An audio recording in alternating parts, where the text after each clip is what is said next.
If your Microsoft Surface 3 is showing a blue screen, this tutorial walks through effective troubleshooting steps to fix Windows crashes and improve system reliability.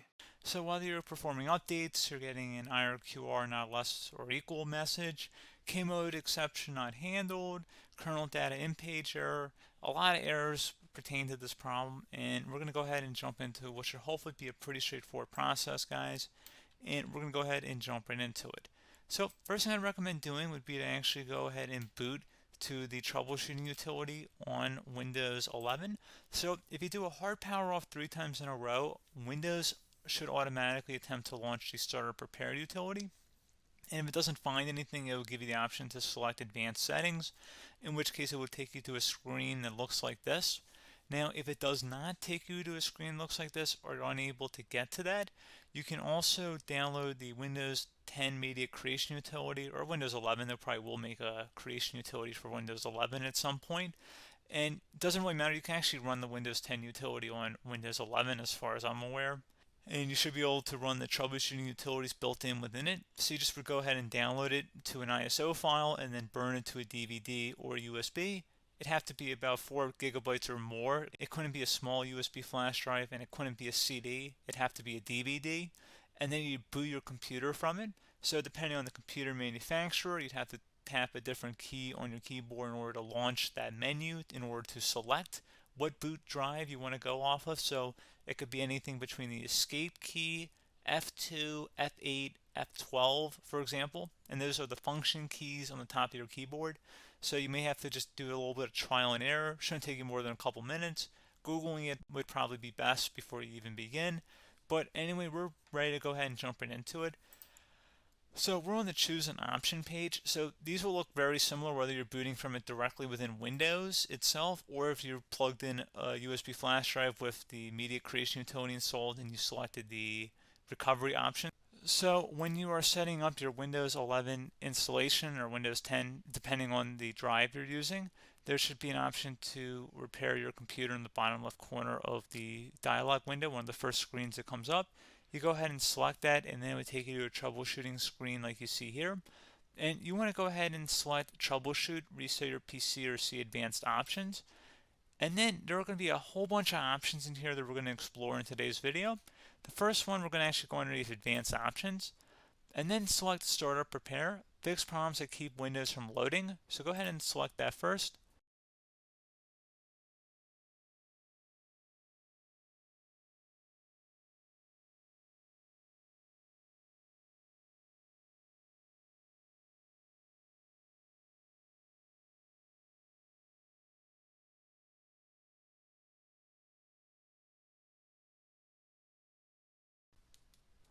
Okay, so you can see it could not repair our PC. That was our first option we could try. Something else, if we go back into advanced options here and then select troubleshoot, we're going to go underneath advanced options again. You can go ahead and actually access safe mode by selecting startup settings. And then if you select the restart button, you have the option on the screen select safe mode with networking, which will give you a key on the screen. It'll tell you which key to press to enter that. I believe it's the F7 key. It'll do that for you. I'm not going to go over that in today's tutorial because I don't really want to go into safe mode, but you're more than welcome to attempt that by going into here and then selecting restart. Again, it'll launch another screen. It'll say what key do you want to press, and it'll give you like 7 or 8 different options, and you want to select safe mode with networking. There's also an option for a command prompt too, but that's going to be something we're going to cover later in this video, and we don't even have to go through that in order to access it. So that's why I'm not going to really push for that, because unless you know exactly what's causing the problem, you probably don't need to go into safe mode. Unless you're trying to recover files, in which case then you definitely can go into safe mode, but we're trying to actually recover our computer here. So I hope that makes sense. Something else we can also try here as well would be to uninstall updates, remove recently installed quality or feature updates from Windows. So if you go ahead and select that, you can uninstall the latest quality updates, which generally is the more day-to-day updates. Feature updates are the less regularly released ones, like the big ones. I would equate it to service packs in like Windows 7 and Windows Vista and Windows XP. So larger updates that occur once or twice a year at most. And the quality updates are more just a regular update. So probably obviously depend. It'll take longer if you're going to try and uninstall the latest feature update versus quality update, and maybe you don't need to go back that far. So just giving you guys a couple pointers with that. Something else you can also look at here, and we're going to jump into the command prompt in a little bit, but you can select System Restore, which will use a restore point recorded on your PC to restore Windows. And this is something I would highly recommend here, guys. So select Next. Assuming you have a restore point saved on your computer, you go ahead and select the most recently created one, and you'll select Next, and then you'll select the drive. You shouldn't actually have to select the drive. You can scan for affected programs, but we're going to keep it all default here, and then we're going to select Finish. So once started, System Restore cannot be interrupted. Do you want to continue? I think we're going to select yes. I don't think we have anything better to do on our computer right now, so just give it a moment here to initialize. It will take a couple minutes to run, obviously depending on how large your hard drive is and how much is saved on the System Restore point. So just give it a couple minutes here.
Okay, so you can see System Restore completed successfully.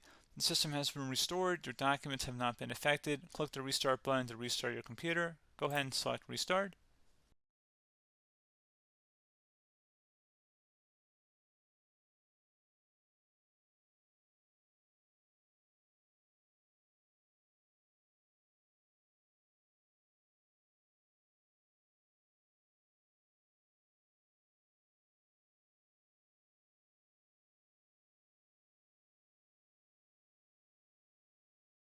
Okay, so you can see the system has been restored successfully. We're going to go over a couple different methods in addition to that if that did not work. So I'm just going to pause the video and we're going to start back up back on the recovery screen that we started with. Okay, so a couple other things we can try here too. If you go back into troubleshoot, you can select reset your PC, while you choose to keep or remove your personal files and then reinstalls Windows. You can select to keep my files, which will remove apps and settings but keeps your personal files. You can also select remove everything, which will remove all of your personal files, apps, and settings. So this is more of a factory reset, the second option here. First option, it should not delete all of your personal files. However, it will pretty much clear most of your programs. And keep in mind, there's no guarantee that your information, number one, is even still available and easily recoverable on your computer to the point that you actually would be able to recover anything. And the second point is that there's always a chance that it won't actually recover and it will just do a factory reset anyway. So there's no guarantee that actually would keep your files anyway. So I would recommend trying to get a recovery tool and backing that up first before selecting it anyway. But again, those are a couple different options. And then something else you can try here if you go back to the choose an option. Another option, if you go underneath choose an option and select troubleshoot, advanced options, and now select where it says command prompt. Okay, so the first thing we should do is type our main hard drive here. In most cases, it should be the C drive. So you just do a C colon and then hit enter on your keyboard. So once you're underneath the C drive, we're going to type in dir and then hit enter on your keyboard. It should have program files, users, and Windows all in there. That's how you know you're in the right directory.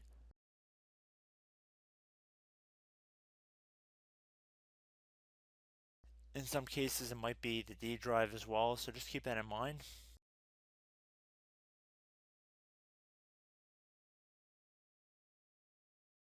Next thing we're going to do is type in cd space / Windows / system32 / config, and then you're going to hit enter on your keyboard.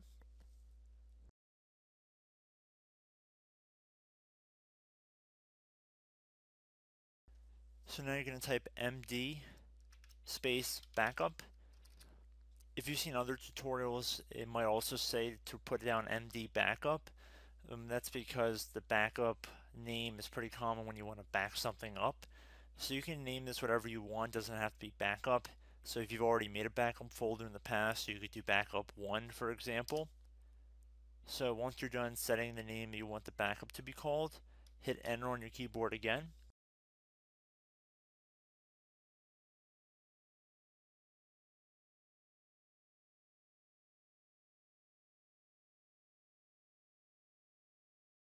At this point, you want to type copy, C-O-P-Y, space. Then you want to do the star symbol above the 8 key. Then do a period or a dot, whatever you want to call it. Then another star sign, and then another space, and then type backup. And then hit enter on your keyboard.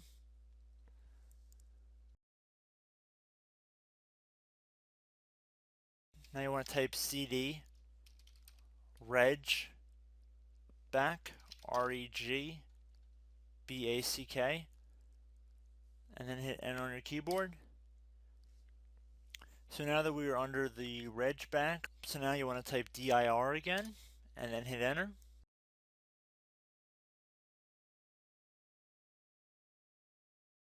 So now at this point we're going to type copy again. So copy, space, star sign, dot, another star sign, space, and then 2 dots. So we're going to type copy, space, star sign, dot, sign, star sign, dot, dot, and then hit enter on your keyboard again. So for overwrite, you want to overwrite all. So type A on your keyboard, so capital A, and then hit enter on your keyboard.